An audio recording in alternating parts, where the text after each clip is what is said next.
Hi, I'm Byron Martin, CEO of Technologize.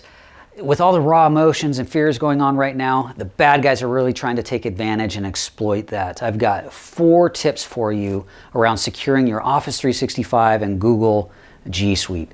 Critical but easy to do and can save you a lot of heartache. 1 is enable multi-factor authentication. Do it right away, easy to do, and it can save you a lot of nightmare headache. 2nd is disable all automatic forwarding to external email addresses. The risk there is I've seen it multiple times where bad actors got in, breached the email, and behind the scenes for months, forwarding all emails to hacker groups before they then executed an exploit. 3rd is back up your Office 365 and Google G Suite. Everybody's under the misunderstanding or thinking that, well, it's Microsoft, it's Google, they got our stuff backed up. The truth is they don't.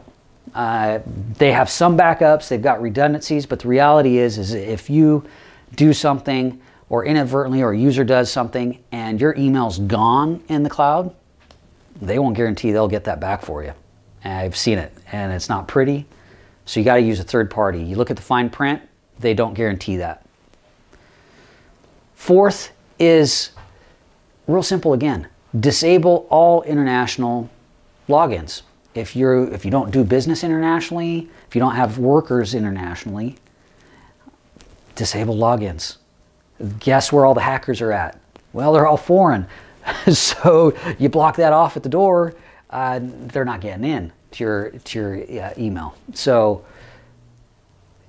everybody just take those 4 things, make them happen right away if you don't have them done.